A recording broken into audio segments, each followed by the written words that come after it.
இந்த ஒரு பதிவில் நம்ம என்ன பார்க்க போகிறோம்னா, சமீபத்தில் ஒரு விஷயத்தை நான் புரிஞ்சுக்கிட்டேங்க. அதை நான் உங்கள்கிட்ட ஷேர் பண்ணிக்கணும்னு நினைக்கிறேன். இந்த தப்பை நானும் பண்ணேன், தயவுசெய்து யாரும் பண்ணாதீங்க அப்படின்னு தான் நான் சொல்ல வரேன். என்னோடய மைண்ட் செட் என்னவாக இருக்குன்னா, வாழ்க்கையில் நம்ம 24 மணி நேரம் இருக்குது. இதை எப்படி நம்ம சரியாக பயன்படுத்துகிறோமோ நம்ம கண்டிப்பாக ஜெயிச்சிடலாம், நிறையா பணம் பண்ணலாம். ஏன்னா வாழ்க்கையில் பணம் ரொம்ப முக்கியமானதாக இருக்குது. அதற்கு நான் நிறையா உழைக்கணும், யாரையும் காயப்படுத்தாமல் சரியாக உழைச்சா பணம் சம்பாதிக்கலாம் அப்படிங்கிறது ஒரு ஐடியாவாக இருந்துச்சு. நானும் நல்லா யோசிச்சுக்கிட்டே இருக்கும்போது எனக்கு 24 மணி நேரத்தில் 4 மணி நேரம் தூங்கினா போதும், 10 மணி நேரம் ஒரு வேலை பார்ப்போம், இன்னொன்று 10 மணி நேரம் ஒரு வேலை பார்ப்போம், நடுவில் சாப்பிட்டுக்கிறது போகிறது வர்றது செய்வோம், மற்ற மனுஷனோட நம்ம கொஞ்சம் ஸ்ட்ரிக்டாக இருந்தால் மட்டும்தான் நம்மளால் வாழ்க்கையில் ஜெயிக்க முடியும்னு சொல்லி இந்த ஃபிலாசபியை நம்பி நான் என்ன பண்ணிருந்தேன், நிறையா நாள் இந்த வேலை பார்த்துட்டே இருந்தேன். எனக்கு அப்புறமா என்ன ஆக ஆரம்பிச்சிச்சுன்னா, ஒரு மாதிரி மந்தமாகவே இருக்கிறேன் அப்படிங்கிற மாதிரி நான் ஃபீல் பண்ண ஆரம்பித்தேன். மந்தமானா எப்படி சொல்கிறதுனா, உடம்புல ஏதோ யாரோ அடித்து போட்ட மாதிரி ஒரு உணர்வு கொடுத்துச்சு. இந்த இப்போ நான் சொல்கிற அந்த ப்ராசஸில் நான் 3-4 வருஷம் இருந்ததுனால சொல்கிறேன். 3-4 வருஷம் நான் பேரலாக 2 வேலை பார்த்துட்டே இருக்கும்போது எனக்கு இப்போ இந்த 3-4 வருஷம் கழித்து கடைசியாலாம் உடம்புல யாரோ என்னை அடித்து போட்ட மாதிரி இருக்கும். எந்த ஒரு வீடியோ ஐடியாவுமே எனக்கு வராது. அப்படியே ஒரு மாதிரி ஸ்ட்ரெஸ்ஸாகவே நான் ஃபீல் பண்ண ஆரம்பித்தேன். அப்புறம் தான் ஏன் நமக்கு இப்படி இருக்குது அப்படின்னு சொல்லி நான் கொஞ்சமாக தேடி பார்க்க ஆரம்பிக்கும் போது எல்லோரும் என்ன சொல்கிறாங்க, ஜெயிக்கணும்னா நல்லா தூங்கணும் அப்படிங்கிற ஒரு விஷயத்த சொல்கிறாங்க. குறிப்பாக சொல்லப்போனால் இந்த வீடியோ பண்ணுறவங்க, சினிமாவில் இருக்கிறவங்க, இந்த மாதிரி க்ரியேட்டிவ் ஃபீல்டில் இருப்பாங்கல்ல, இவங்களுக்கு மைண்டில் தான் நிறையா வேலை இருக்கே தவிர உடலில் பெருசாக வேலை இருக்க போகிறதில்ல. நீங்கள் கண்டிப்பாக தூங்கி தான் ஆகணும் அப்படிங்கிற ஒரு விஷயத்தை சொல்கிறாங்க. ஒரு பக்கம் எனக்கு உடல் உழைப்பு சம்மந்தப்பட்ட 10 மணி நேரம் வேலை, இன்னொரு பக்கம் பார்த்தீங்கன்னா மைண்டு ரீதியாக 10 மணி நேரம் வேலை, ரெண்டும் வெவ்வேறான வேலைகள். அப்போ எனக்கு ரொம்ப டயர்ட் இருக்கும்போது அந்த தூக்கம் அப்படிங்கிற ப்ராசஸை நான் 4 மணி நேரம் வச்சுக்கிட்டு தான் என்னோட பெரிய ஃபெயிலியர்னு சொன்னாங்க. என்ன தம்பி 4 மணி நேரம் தூங்கி ஒரு வேலை பார்த்துருக்க, 4 மணி நேரம் தூக்கம் போதாதா அப்படின்னு கேட்கும்போது அது போதாது அப்படிங்கிற ஒரு பதிலை சொல்கிறாங்க. என்ன சொல்கிறாங்க, காட்டில் எந்த மிருகம் நல்லா வேட்டையாடுனா, எந்த மிருகம் நல்லா ஓய்வெடுத்து ரெஸ்ட் எடுத்து கரெக்டாக இருக்கோ அந்த மிருகம் தான் வேட்டையாடுமா, திறமை அடிப்படையில் வேட்டையாடாதான். அதாவது ஏதோ ஒரு கரடி பேர் சொன்னாங்க. அந்த கரடியை 10 வருஷம் பக்கம் கவனிச்சுக்கிட்டே இருந்தாங்களாம். எந்த கரடி கரெக்டாக வேட்டையாடுதுங்கிறப்போ ஓய்வெடுத்த கரடி தான், திறமையாக இருக்கிற கரடியோட ஓய்வெடுத்து அந்த வேலையை பார்க்குற கரடி தான் பக்காவாக வேலை செய்யுது அப்படிங்கிற விஷயத்த சொல்கிறாங்க. அடுத்தடுத்து நான் இன்னும் ஒரு சில கதைகள்லாம் படிக்கும்போது ஒரு தொழிலதிபர் ஒருத்தர் இருந்தார்.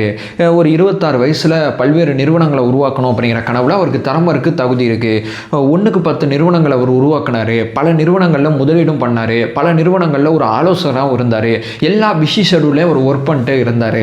பட் அவர் தூக்கம் அப்படிங்கிறது ஒரு தேவையில்லாதங்க தூங்குறதுலாம், சும்மா 1 to 2 மணி நேரம் தூங்கினா போதும், தூக்கம் வந்துக்கிட்டு தான் இருக்கும், தூங்கி என்னத்தை சாதிக்க போகிறோம் வாழ்க்கையில் அப்படிங்கிற ஒரு ஃபிலாசபியில் வாழ்ந்த ஒருத்தர், நம்பின ஒருத்தர். ஒரு 6-7 வருஷம் இதே ஃபிலாசபியில் இருந்தார். பட் அந்த 7 வருஷத்துக்கு அப்புறமா அவர் தூங்க போகிறாராம். அவருக்கு தூக்கத்தில் ஏதோ ஒரு மாதிரி கனவு வர்ற மாதிரி ஃபீல் பண்ணுறாராம். திடீர்னு எந்திரிக்கிறாராம். தூக்கம்னா கனவு வர்றதாண்டா செய்யும் அப்படிங்கிற மாதிரி இருந்தால் மறுபடியும் தூங்க ட்ரை பண்ணுறாரு. மறுபடியும் அவருக்கு கனவு வருதான். ஏன்னா அது நம்ம தூங்குறோம், ஒரு மாதிரி கனவு வருது, அடுத்த வாட்டி கனவு வரும்போது உடம்பு முழுக்க வேர்த்துருதான். அதே கனவு இப்போ பகலில் வர ஆரம்பிக்குதான். நடக்கிறது லெஃப்ட்டுக்கு போகிறது போல ரைட்டு போகிறாராம், சுவிட்சை ஆன் பண்ணுறதுக்கு ஆஃப் பண்ணுறாராம். இது உண்மையாக நடந்தது. இப்போ நான் சொல்கிறது உண்மையாக நடந்த ஒரு விஷயம். இவர் என்னடா இது இப்படிலாம் போயிட்டு இருக்கு, இப்படிலாம் நடந்துகிட்டு இருக்கு அப்படின்னு சொல்லி டாக்டர் போய் பார்க்கும்போது, தூங்கலை சார் நீங்கள் ஒழுங்க, அதனால தான் இப்படி நடக்குது அப்படிங்கிற விஷயத்த சொல்லியிருக்காரு. டாக்டர்கிட்ட போயிட்டு இப்போ 2 மாதம் தூங்கினா எல்லாம் சரியாயிருமா அப்படின்னு கேட்கும்போது, சார் அப்படி இல்லை சார், உங்கள் ப்ராப்ளமே வேலை, நீங்கள் ஒரு 2 வருஷமாவது ஓய்வு எடுக்கணும் அப்படிங்கிற விஷயத்த சொல்லியிருக்காங்க. அவ்வளோலாம் எனக்கு டைம் இல்லை, எனக்கு அவ்வளோ கமிட்மெண்ட் இருக்குது. 2 மாதம் காலைல 16 மணி நேரம் பக்கம், ஒரு 24 மணி நேரத்தில் 16 மணி நேரம் தூங்குறேன், 8 மணி நேரம் ஓய்வு எடுக்கிறேன், இப்படி இருக்கேன், எனக்கு உடம்பு சரி பண்ணி காமிக்கவா 2 மாதத்தில், ஏன்னா என் கமிட்மெண்ட் என்னை சரி பண்ணும் அப்படின்னு சொல்லி இயற்கைக்கு மாறான ஒரு விஷயத்தை அவர் முன்னெடுத்தார். பட் அவரால் அந்த 2 மாதத்தில் எதையுமே செய்ய முடியல அப்படிங்கிற விஷயத்தை அந்த டாக்டர் சொல்கிறாங்க. அதுக்கப்புறம் 2 வருஷம் ட்ரீட்மெண்ட் எடுத்து அதுக்கப்புறம் அவரோட சாம்ராஜ்யம் உருவாக்குனது அத்தனையுமே அவரோட கண்ணு முன்னாடியே அழிஞ்சிச்சு. ஏன்னா இவரை மையப்படுத்தி தான் எல்லாமே இருந்துச்சு. அதுக்கப்புறம் சரியாக ஓய்வெடுத்து ஒரு பயணத்தை நம்ம ஆரம்பித்து கொண்டு போனோம்னா, சராசரியாக 7 to 8 மணி நேரம் தூங்கினாவே உடம்புல பாதி இருக்காது. வயசானவங்க நிறைய பேர், ரொம்ப வயசு இருக்கிறவங்க அத்தனை பேருமே நல்லா தூங்குற கேரக்டர் அப்படிங்கிற ஒரு விஷயத்த சொல்கிறாங்க. நல்லா கவனித்து பார்த்தீங்கன்னா தெரியும். என்னோட பாட்டி 93 வயசில் இறந்து போனாங்க. சராசரியாக 7 to 8 மணி நேரம் தூங்குவாங்க. எனக்கு விவரம் தெரிஞ்ச நாள்லேருந்து எங்கள் பாட்டி மதியமாக சின்னதாக ஒரு தூக்கத்தை போடுவாங்க. நைட்டு போனீங்கன்னா யாரையும் டிஸ்டர்ப் பண்ணாமல் அவங்க பாட்டு படுத்தாங்கன்னா அவங்க பாட்டு எந்திரிப்பாங்க. ஸோ வயசானவங்க, ரொம்ப ஆரோக்கியமாக இருக்கிறவங்க அத்தனை பேரும் நல்லா கவனித்து பார்த்தீங்கன்னா தூக்கம் அப்படிங்கிறது ரொம்ப முக்கியமாக இருக்கும். ஒரு மிருகம் நல்லா வேட்டையாடணும்னா தூக்கம் அப்படிங்கிறது முக்கியமானதாக இருக்கும். இதுக்கப்புறம் இப்போ நம்ம பேசணும்ல தொழிலதிபர், அவர் ஸ்டார்ட் அப் நிறுவனங்களை ஆரம்பித்தார். சராசரியாக 8 மணி நேரம் பக்கம் தூங்கிட்டு 8 மணி நேரம் குடும்பம், 8 மணி நேரம் உழைப்பு, இந்த ப்ராசஸில் இருக்கும்போது கிரியேட்டிவாக கிரியேட்டிவான பல ஐடியாஸ் வந்துச்சு. முன்னாடி வந்து உற்பத்தி துறையில் இருந்தார், இப்போ ஸ்டார்ட் அப் நிறுவனங்கள் உருவாக்கி அதை சேல் பண்ணுற துறையில், உற்பத்தி துறையில் அவர் சம்பாதிச்சதும் இப்போ நல்லா சம்பாதிச்சிட்டு இருக்காரு. ஏன்னா அவர்கிட்ட திறமை இருந்துச்சு, அவர்கிட்ட ஓய்வு இல்லை. ஓய்வும் திறமையும் ஒன்று சேர்ந்தால் மட்டும்தான் வெற்றி பெற முடியும் அப்படிங்கிற விஷயத்த நான் கற்றுக்கிட்டேன். இப்போ இதை நான் கற்றுக்கிட்டு ஒரு 2 மாதம் இருக்கும்னு நினைக்கிறேன். இப்போது என்னோட க்ரியேட்டிவான ஐடியாஸ்லாம் எவ்வளவோ இம்ப்ரூவ் ஆகிருக்கு. இதை நான் பர்சனலாக சொல்கிறேன். இது மட்டும் இல்லாமல் நான் யோசிக்கிற விதம், நான் அடுக்கிற விதம், வீடியோக்களை வேறு சில சேனலில் நான் ஒர்க் பண்ணுற விதம், வேறு சில பேருக்கு நான் ஐடியா கொடுக்குற விதம் எல்லாமே மாறி இருக்குங்க.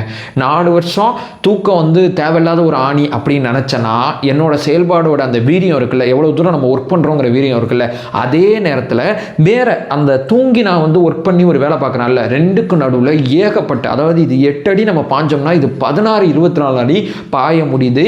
நீங்கள் ஜெயிக்கணும், உங்களுக்கு ஒரு இலக்கு இருக்குன்னா தூக்கத்தை மிச்சப்படுத்தி இலக்கு நோக்கி ஓடாதீங்க. 7 to 8 மணி நேரம் சராசரியாக தூங்கிட்டு அதுக்கப்புறமா உங்கள் இலக்கு நோக்கி நீங்கள் வேலை பார்த்தீங்கன்னா 8 மணி நேரத்தில் நீங்கள் நிறைய அவுட்புட் எடுக்கலாம். பட் இது வந்து ஃபீல் பண்ணதுனால, உணர்ந்ததுனால சொல்கிறேன், இதை பற்றி தேடினதுனால சொல்கிறேன். தயவு செய்து தூக்கத்தை கண்ட்ரோல் பண்ணாதீங்க அப்படிங்கிறத நான் உங்கள்கிட்ட ஆணித்தனமாக இங்கே நான் சொல்லிக்கிறேன். இது என்னோட ஒரு சின்ன எக்ஸ்பீரியன்ஸ் மாதிரி தான் இதை நான் ஷேர் பண்ணியிருக்கேன். ஏன்னா இது ரொம்ப ரொம்ப முக்கியமாக பட்டுச்சு.